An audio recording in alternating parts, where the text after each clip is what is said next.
Hi everyone, welcome to Training with Kayce, where we explore animal training and living our best lives with animals. I'm Joseph Laughlin, producer of this podcast, and now here's your host, Kayce Covert. Let's get started.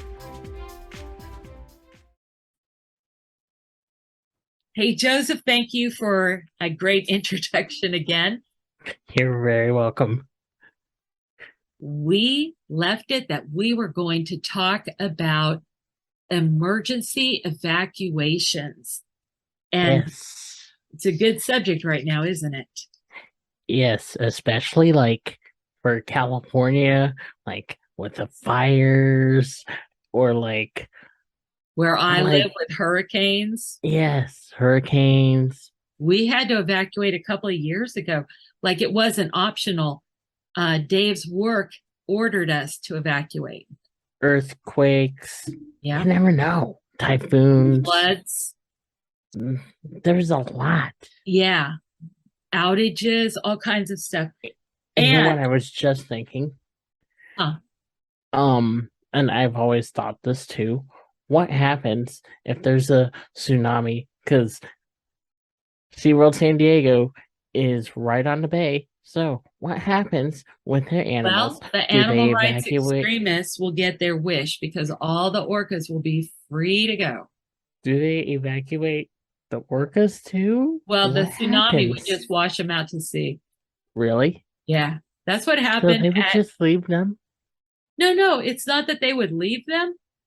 And if they had enough time, it's possible they would try to fly them out. They're not going to have enough time. Good point. But what happened with Hurricane Katrina is it came into Biloxi, Mississippi, just completely washed out marine animal productions. All their dolphins were washed into the sea. The people, the trainers, got reports of dolphins in a group out in the area. They went out looking for the dolphins. When the dolphins saw them, they started jumping for joy.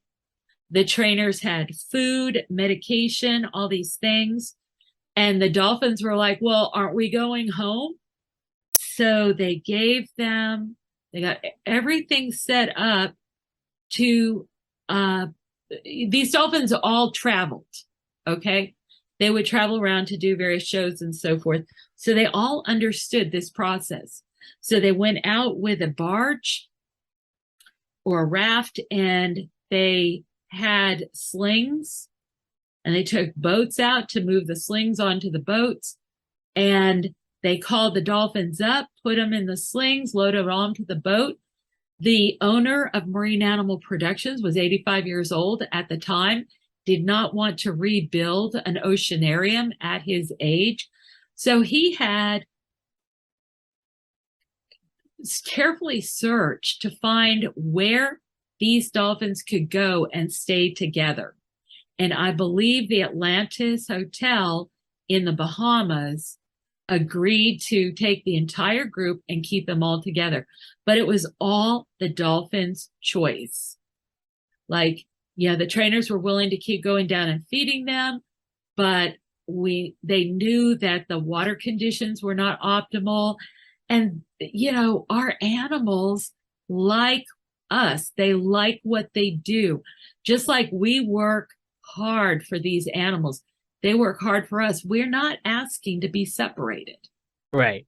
So they came right back into managed care. Anyway, so I'm that's sorry how, I got us off topic. yeah, no, but it really is the same topic because what happens, and let's cover that first. What happens if you simply aren't prepared? And there are a couple of things to keep in mind.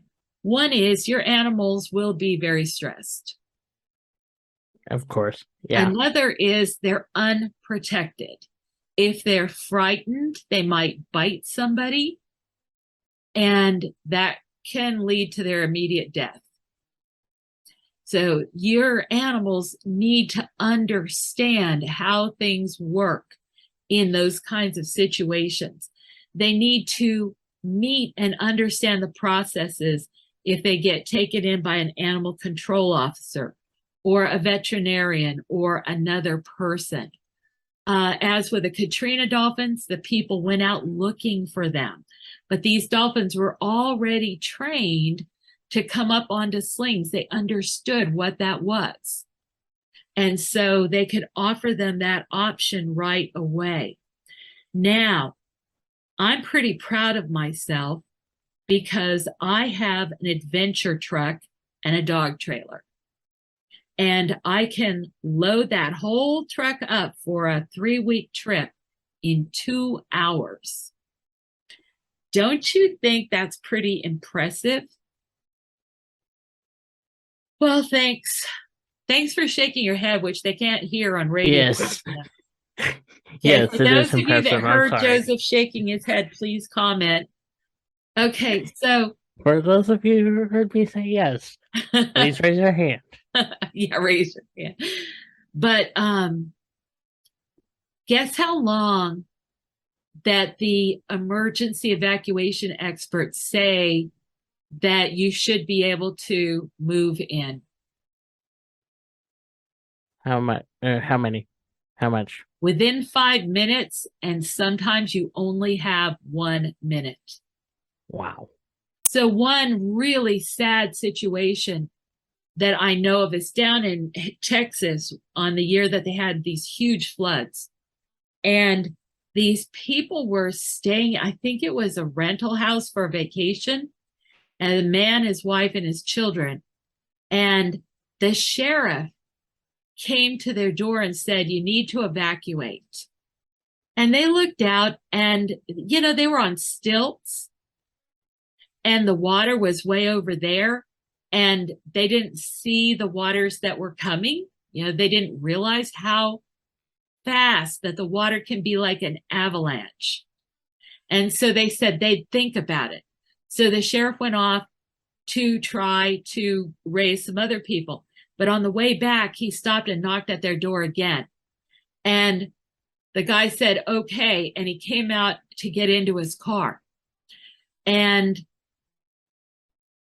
he walked back to the door to get his family to put them in the car. And at that moment, the water got to the top of the stilts the house was on and washed the entire house away. That's And not he good. could hear his wife screaming for help for her babies. And he never saw her alive again. That is sad. They did not have very much time. So for our evacuation, do you have a bug out bag? No, I do not. Oh, are you not a man of action? I thought you were. I should be a man of action. You should be, right? But it's a whole process, right, to get this stuff together. Mm-hmm. So we'll just take a couple of minutes on this because we're going to talk about animals mainly. What would you have in your bug out bag? What do you need to have? I would say flashlights, Okay. batteries, first aid kit, Yeah. chargers. Maybe one of those solar panels Solar panel, maybe. or not. It's not, that's not what it's called, but you know what I mean? A solar charging station. Yeah, solar charging station. Yeah. Let's see what else. You gonna sleep or not? Yes. So maybe something to sleep on. Yes. Sleeping bag, maybe. Yeah, with a ground pad, you're gonna need a little tarp, which could be a poncho to put underneath it. And you may need a poncho to put over it or another tarp or something to divert the rain. So your sleeping equipment can actually take a little bit of space in your backpack. You mentioned first aid kit. What about medications? Yes, if you're taking medications, yes. What about a flash drive with pictures of all your official documents and all your belongings that you might have to claim with the insurance for? That is true. So my insurance company says, go into a room, aim your camera at one wall and take a picture. So it shows everything. Then you do the next wall, then the next, then the next, and then make sure you get the middle of the room so you cover everything. Then you go through your whole house like that. You cover your cars, your trailers, the stuff in your garage, the stuff in your outbuildings. Then you load that all onto a flash drive. So that is for your insurance stuff. You would also want to do a copy of your insurance policy. Okay, what else do you need?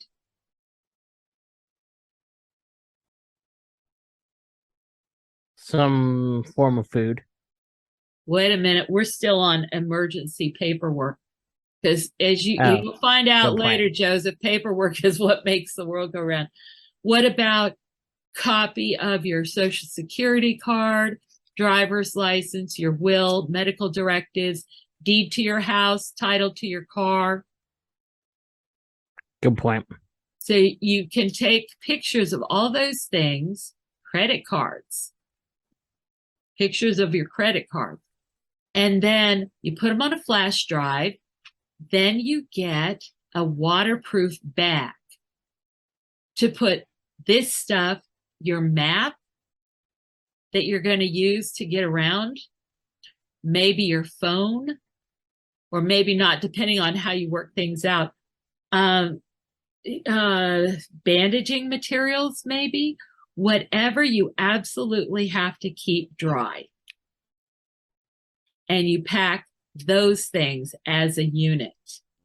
So that allows you to continue your life later, even if your house gets burned down to the ground. Okay, now you can eat. What do you want to take for food? Probably something that you can whip up quick. Yeah, like a lot of people swear by MREs, meals ready to eat. Another thing is pemmican, but you have to make that. I guess you might be able to buy it somewhere. Jerky, tallow, and dried berries mixed together. It will store indefinitely, and it's an excellent food. Okay, so they sell all kinds of other stuff. Well, it's not very much good to eat if you can't drink. Not Water. only does your body need water to use to live, but it takes water to metabolize your food. So if you eat and if you can't drink, you need to not eat. Right. So how are you going to get water? Have some water bottles stored. Okay, what I do? I have water stored also. You might know me well enough to know that I have electrical and wood water distillers, and I have a Berkey filter, and I have stored water, and I have a swimming pool full of water. The one I recommend is if you're gonna, have your car packed to evacuate, take your Berkey filter What's a because Berkey filter? it's a stainless steel set of canisters with two ceramic filters inside. And you can take any kind of water, put it through that filter, and drink it. It can be muddy, it can be toxic, it can have viruses in it, and it will filter it. The other thing you can get is something like a life straw, and you can suck water right out of a mud puddle and it'll be fine, but it's not easy. You've got to literally suck the water. So those are all things for you to have in mind. So what I've done in my adventure truck is we've set it up for evacuation because we've had to evacuate numerous times. And we have a porta potty in there with a little tent. We have a water distiller, a rocket stove, a platform to put our beds up on. We still have to buy our beds. We have all of our atlases, our We've got those seatbelt cutters that you can break your window with, space blankets. Everything has its own place in the vehicle. And that's one of the reasons I can be totally packed and ready to go. We also have 3 bug out bags, one for each person. Now, because of my checkered past, my first aid kit includes emergency surgical equipment. So you better not be in my evacuation group, or if I get bored, I'll have to practice on somebody. Oh boy. Yeah. I better watch out for your group. Actually, we'll probably be, yeah, floating out pretty well. Anyway, I better like be watching out for your group so that way I can like flag you down to be like, Kayce. yeah, can I be in your group? Well, my dad was into all this survival training in Vietnam. So we had to learn how to do all this stuff. Like I can cook eggs in a grapefruit uh, skin and, make all kinds of fires and all this other kind of stuff. We really had to learn a lot of things. It was interesting and fun. Anyway, I haven't lost the bug for that. So now we're ready to rescue our animals. So just like on the airplane, when the oxygen mask comes down, you put your own on first. Make sure you've got your bags packed. And in addition to the other things we talked about, I think it would be good to have in your first aid kit some actual bandaging materials. And I've gotten them from Walmart, from Amazon, and also from Medical Monks, which I got really good prices from them. I was surprised. So that's a subject for another time. I've just had to learn a lot about bandages recently. Okay, are we ready to pack the animals out now? Yes. So when we look at evacuation, one of the first things we have to decide is how you're going to get out. So what would be the best thing for you? Would it be a car, public transportation, a bicycle? What would it be? A car. A car. Do you also have a bike? No.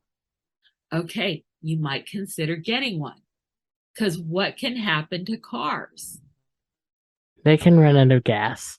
They can run out of gas. They can get stopped in traffic. It goes on and on. If you really have to get out of an area, they recommend that you have more than one transportation option. Now, I live near the water, so it might be an option for us to take a boat, to have that as being one of our backups. Whereas we could certainly take a bike because it's very flat here. So we could realistically ride a bike out, but the roads are so dangerous for bikes, we'd probably get killed that way. I can just imagine you on a bike. I used to ride my bike 13 miles to work every morning. Oh wow. Yeah, Hey, we're already conserving the planet. exactly. Come on, Exactly. people, conserve the planet. You're absolutely right. We got to think about it now. Okay, so let's say we're all going to say we're going to take a car. And so you might as well have your car packed as well as possible ahead of time. What about getting your animal into the car? What do you have to pack for your animal? Food, What's the first thing? medication. Okay, the travel crate. Yes, travel crate too. And here's why. If something happens to you for any reason and your animal is not in a travel crate and tries to protect you when the first responders get there, let's say you're in a crash or your car gets washed out or whatever, if your animal tries to protect you when they open the door, they can either run out and be totally exposed, they can be shot to death by the people that are trying to take care of you. So a good thing to do is to have your animals already in a crate every time they're in the vehicle.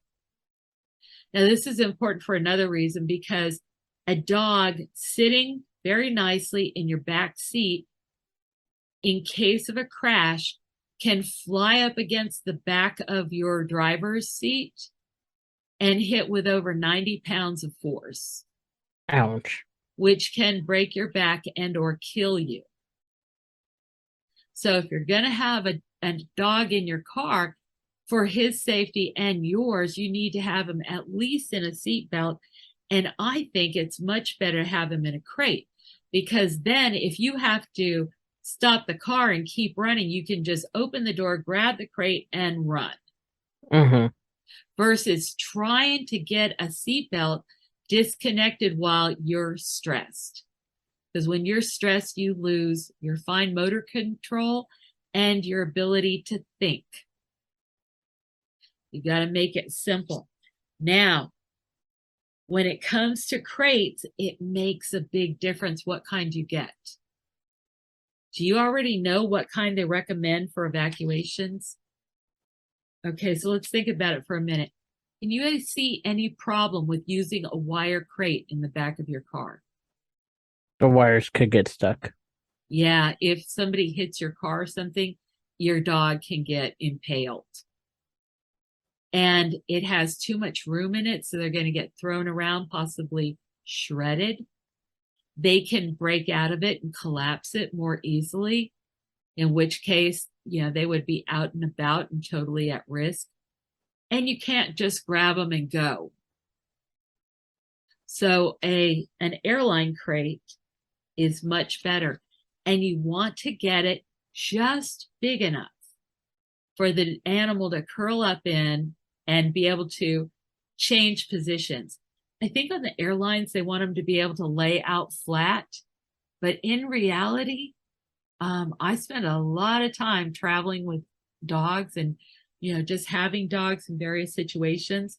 My big German Shepherd will curl up in one corner of his crate when he's either in the trailer or even in his at-home crate. He chooses to be cozy in the corner. And a bedding that can be very helpful for dogs to calm them down is straw, but it's also messy. So a Very Kennel, or I'm not sure that brand is still going right now, but they're the plastic airline kennels. And think eggshell crates, what do they call them? The boxes that eggs come in. Now I can't think of the specific name. Yeah, I know what you're talking about. Yeah, they're the foam cases that have a dozen eggs. I hope there is They're another a carton. egg carton. Yeah. Why was that so hard? All right. So anyway, think egg carton where, the carton actually cradles the egg and has some padding around it. You don't want that person flipping around in there, the dog person or the cat person or bird or reptile, whatever. Now, this is really important because remember when I hit my head or when I got hit in the head, I learned that you can get a concussion from being hit or from having your head shaken. So if the animal goes bouncing around inside of that crate, he can get a concussion just from that. So all reasons to seriously think about your crate before you get it. Now, before I go to food and everything,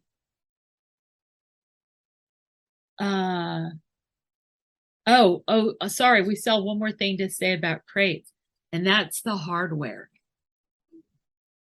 So what you can do is put a Ziploc bag and tape it to the bottom or the top of the crate and put the hardware to construct it, but also a bunch of zip ties.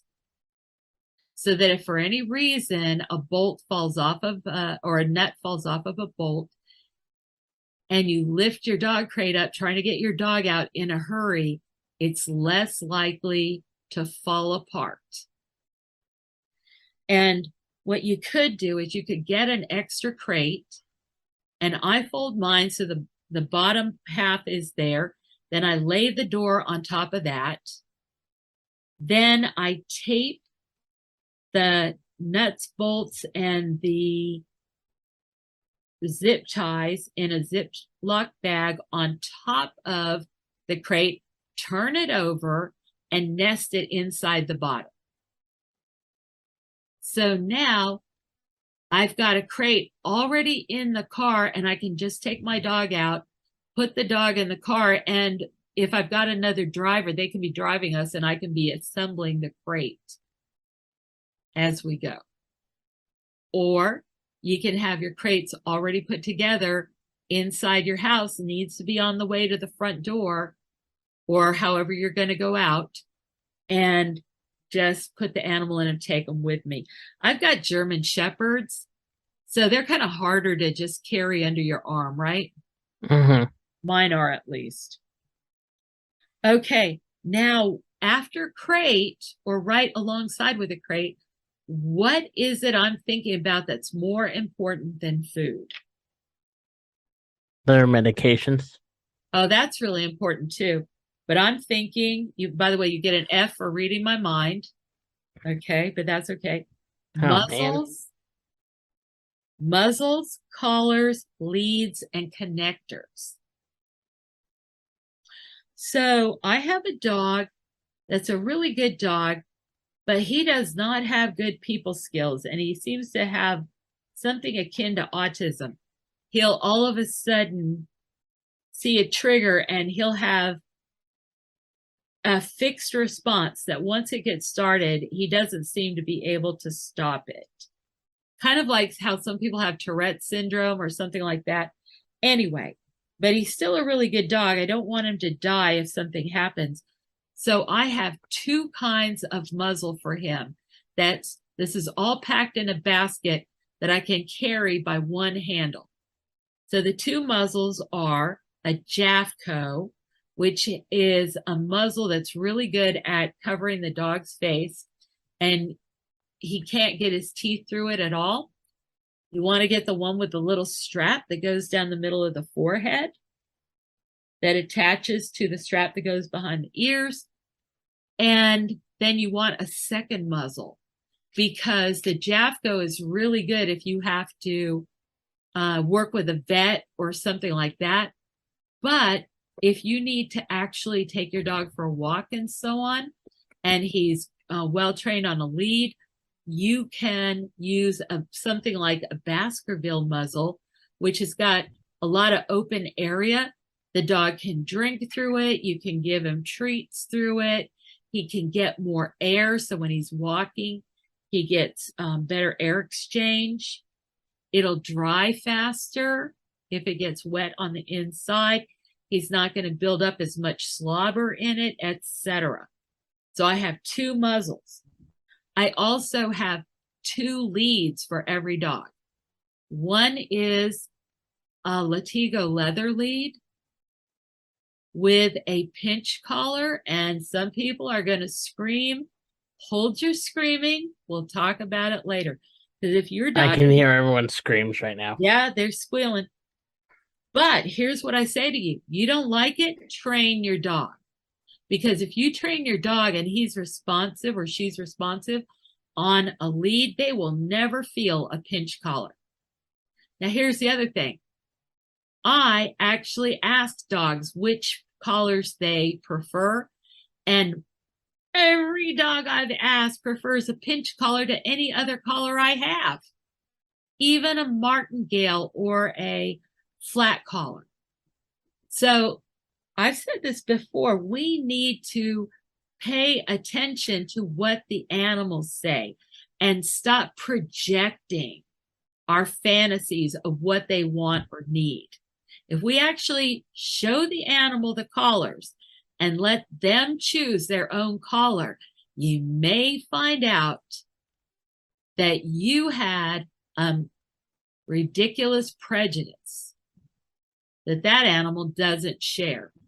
Okay, so, but why do I have a prong collar? Definitely because my second collar is a flat collar or a martingale collar. It's very mild. Why do I have two? Because a collar can fail.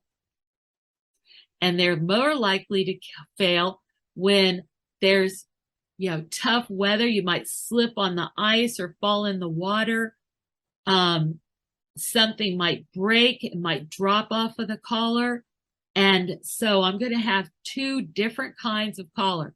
So the leather lead goes on the pinch collar or the prong collar, and the nylon, tubular nylon, because you don't want the nylon cutting into your hand or into the dog's neck or anything like that. That is attached to the flat buckle or the martingale collar. Now I also have a connector. Do you know what that's for? Mm-mm. That attaches both collars together.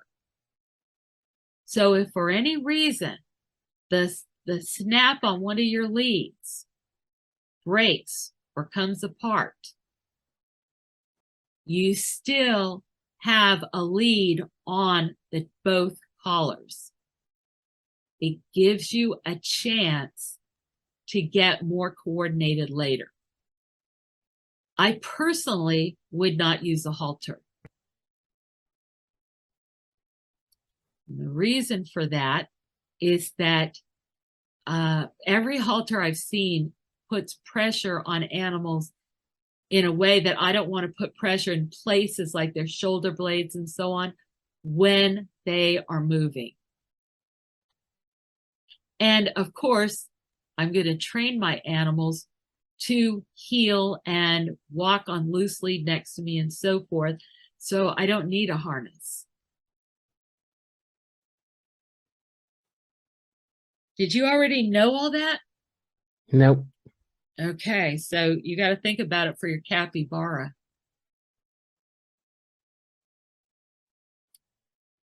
Now we can start to talk about food. What comes before food? Their medication Water. and water. Water. Yeah, medication, definitely. So medication has to be kept waterproof, right?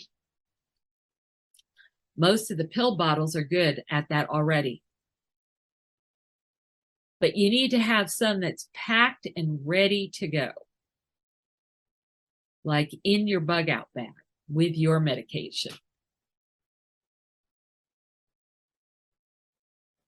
What kind of food and water bowls are you going to have?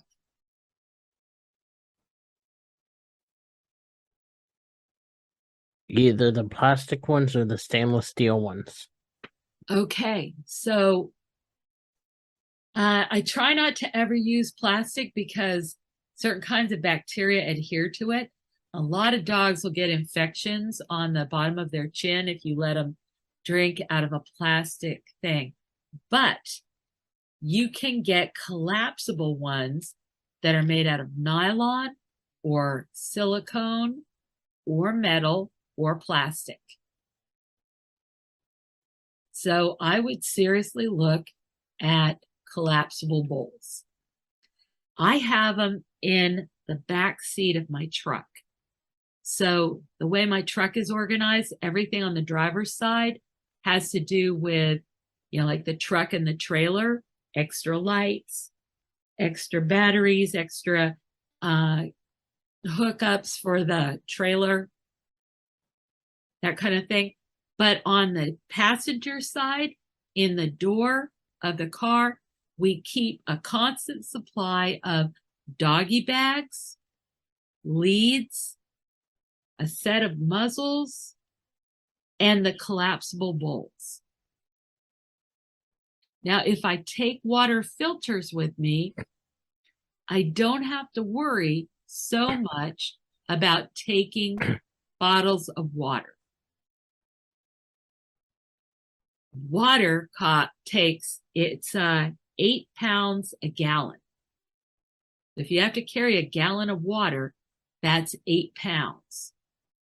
A human needs a gallon of water a day for just daily living. Mm-hmm.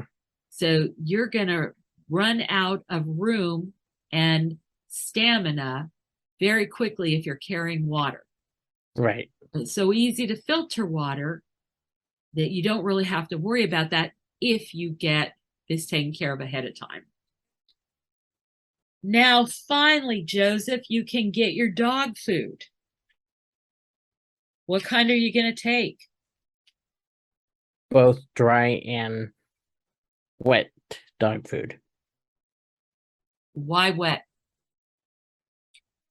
Because if my dog is on a set schedule for dinner, he might not want to go for the dry dog food. Okay. So, may I suggest that this might be a training opportunity for right now? In general, remember when we were talking in rigid expectations, or when I was talking about changing the feeding time around? Mm-hmm. Because the animal can become so rigid that a small change will increase the likelihood of bloat or really scare and disturb the animal. So, well ahead, part of your actual training program can be to make mealtime less predictable. You should vary the time, the amount, and even the frequency of the meals. For people, when we fast, it increases the likelihood that our body will clean up all the toxic byproducts that we create. Dead cells that need to be killed off.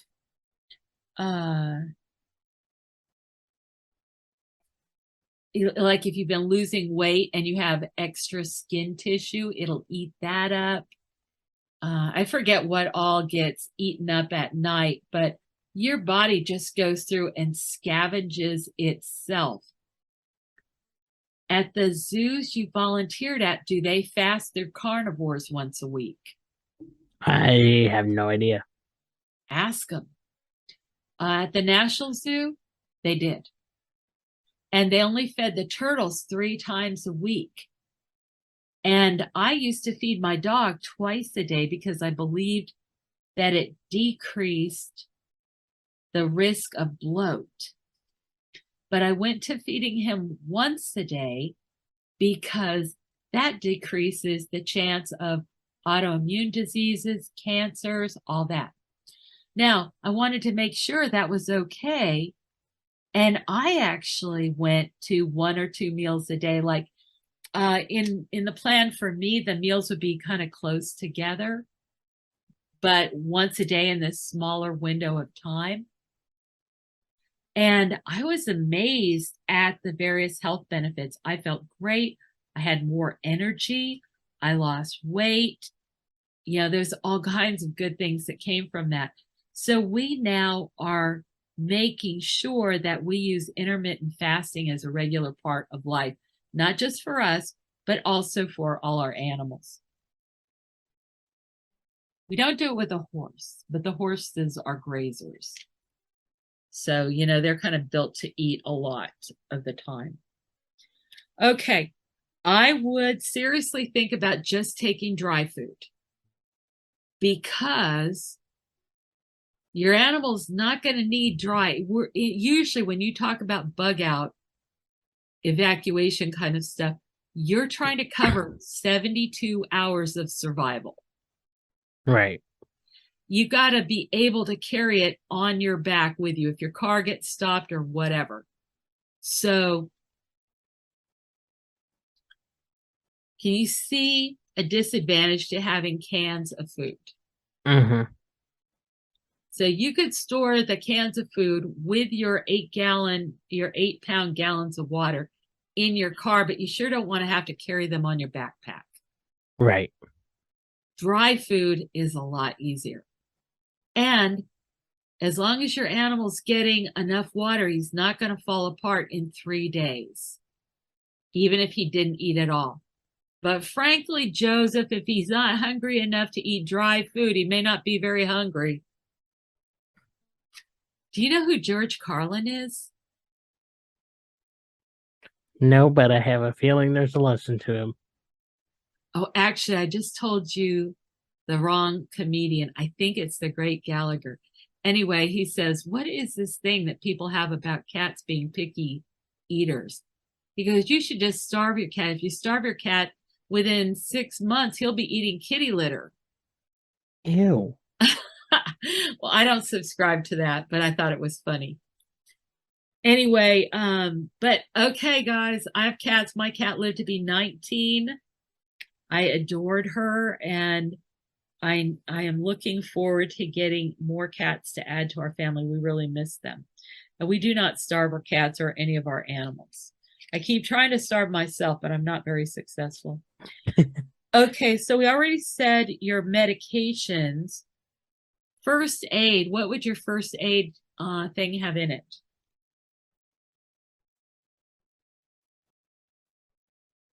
Bandages, alcohol, wipes. The alcohol wipes, peroxide. Yeah. Peroxide's a good thing. What else? Ace bandages. Okay. So you're headed in the right direction.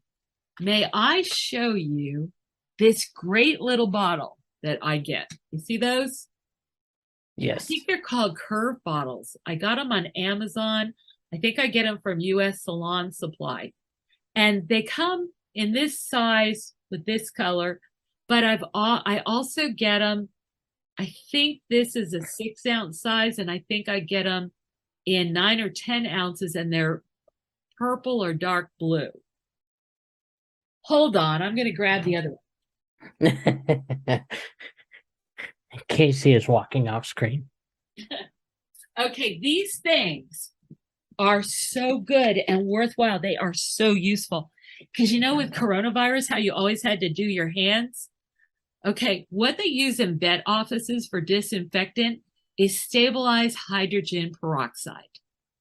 It works like bleach, very efficient, and there's no toxic breakdown product. You just get hydrogen gas and oxygen gas from it and water. So this stuff with baking soda, you can wash your dog, you can brush your teeth, you can brush your dog's teeth, hopefully with his own toothbrush. You can spray it on your hands, and it's excellent hand sanitizer. I never even got those other hand sanitizers because they're expensive, toxic. This stuff, you take a thing of hydrogen peroxide that you get like at Walmart. You pour 1/6 in, you fill this 1/6 of the way. We make all our filtered and distilled water. We add it, up to the top.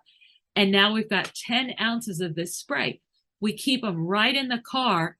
Any place we go, we spray our hands, we spray our groceries, whatever. We even take it into the restaurant with us in my bag, which looks kind of like Mary Poppins' bag now that you mention it.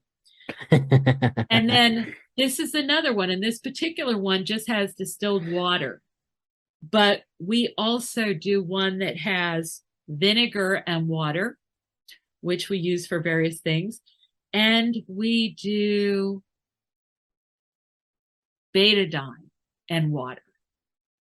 So 50% betadine, 50% water. Fabulous. There's nothing that got used more when I was a zookeeper for treating bites, puncture, stuff like that, than using betadine. 50% betadine in water was used to flush out abscesses like caseous lymphadenitis. It was used to wash the surface of injuries. And I recently had to go through some wound care training, and they recommend that you use hydrogen peroxide or betadine to clean a wound initially. And by the way, you want it to bleed significantly if it's an animal injury, but not if it's an arterial rip, right? Right.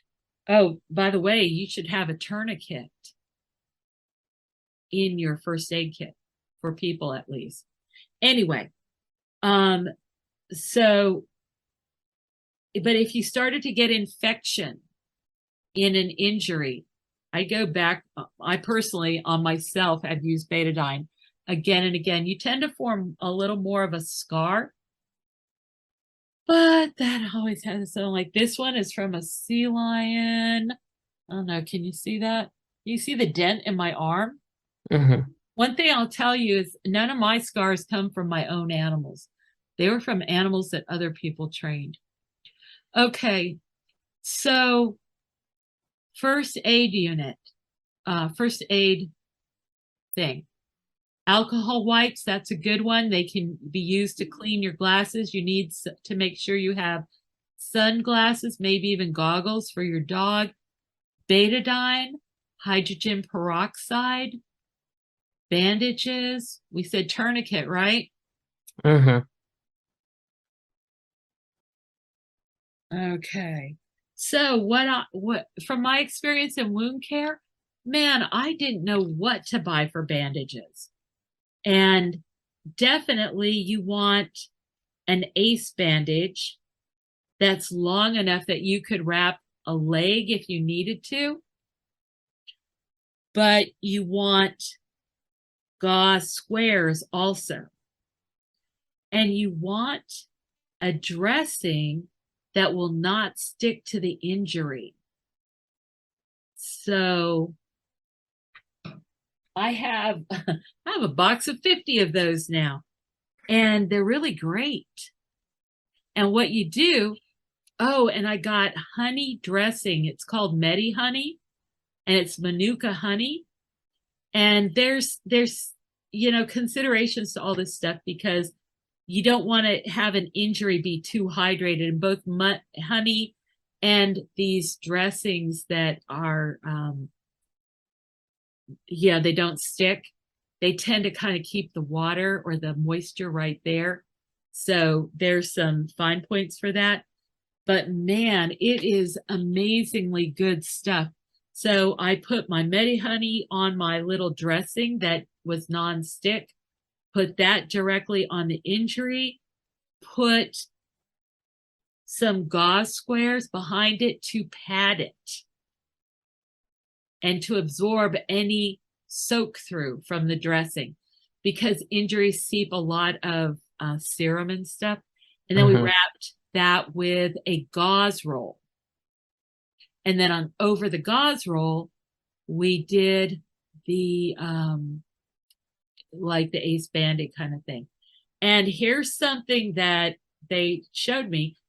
The tip for one end of the bandage goes up. Like, let's say this is your leg. The tip goes up, and then this one wraps over the top of it. Like, you don't let your tip go down and then think you're going to go up the leg. Does that make sense? Yeah, that makes sense. Keeps it from falling off, and you want to get up over the top of the calf if you can to keep the band-aid from slipping down. So I know that's more than your money's worth there, but just in case. I mean, when are we going to talk about how to wrap bandages again? Okay, so that's our first aid. What else do you think you might want to have in your dog's bag already packed to go? Toys, enrichment. Could be, yeah, favorite toy. That might give him a real peace of mind. Nail clippers, a brush, possibly dry shampoo and baking soda. So baking soda is an amazing thing to have. It's very simple. Okay. Anything that we've missed? Not that I can think of. You might want to have a map. You might want to have, I don't know, some fare cards if you think you're going to have to escape on the subway, or your easy pass that you go through the tolls with. So think about those things too when you're getting ready to go. Okay, do you feel like you have all of these things? You just need to kind of gather them together to be able to escape with your dog if needed? I need to start stocking up on some of them. Yeah, and you know what the most important thing is? You got to rehearse. So I mentioned that I had a colleague that was right by the World Trade Center. If I recall correctly, this is some time ago, I think that she talked on our group about just doing evacuation training with her animals because she had dogs and I think they had a cat and they definitely had a parrot. And so they lived in a high rise. So once they knew there was a problem, they had to get all the way down all those stairs. And a lot of times you cannot use the elevator in case of a fire or something. Mm-hmm. So they had to think about that. What could they carry? What could they have in their car already? In New York City, my goodness sakes, if I went there and I put my car in a parking lot and then I went to get my coat out of it because I forgot, they had it 3 stories up in a elevator. Like it was a big deal to get my coat out of my car. So if it comes to an emergency, you might be better off taking public transportation or something.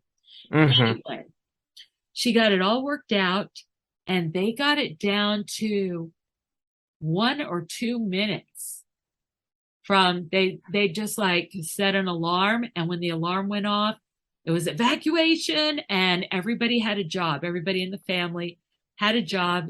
They'd secure the animals, they'd get them out of there, and they could clear their apartment in just a couple of minutes. That's much better than my 2 hour uh, packing my truck, which is impressive. Yeah, I'm impressed by it, but yeah, it's not going to get you out of there. And again, the 2 minutes is what some of the guys that advise people about prepping and rescuing and evacuation professionally are advising. Anything else you feel we should cover? I can't think of anything else. Okay, what are you going to tackle first on all this? Emergency bag. I need to get that. Mm, here's a weird thing to know. What do you think is the best color? Red. Because, It signals emergency and it signals if you need to get out fast.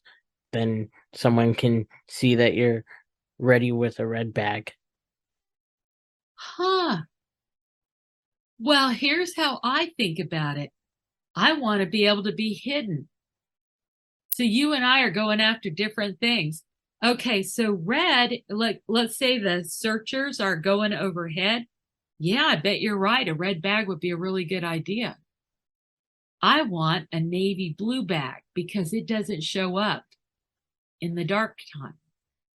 It is better hidden even than a black bag. Who knew, right? Who knew? Yeah. So, okay, keep us posted. Let's check in on this later and let me know when you started to accumulate your equipment. You'd be ready to go. And Sounds that'll lead your family to do it too. Is your family ready to evacuate? no.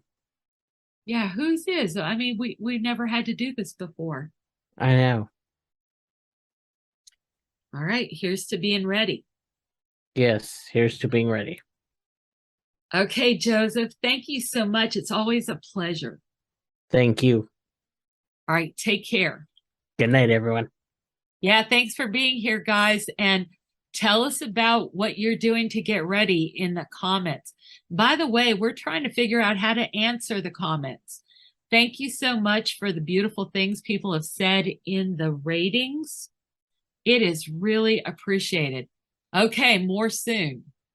Thank you and good night, and have a good day wherever you are. And get ready to evacuate. Yes. All right, bye-bye. Hey fans, are you enjoying Training with Kayce? Don't forget to subscribe to the podcast on iTunes or wherever you get your podcasts from. Also, don't forget to subscribe to Kayce Covert on YouTube. That is youtube.com/C/Kayce Covert. Also, give the podcast a like, share, and comment. Thanks for joining us. Come back for more news and views on animal training and living with animals. Stay at the top of the pack with Kayce. This is Joseph Laughlin, producer of Training with Kayce. See you next time.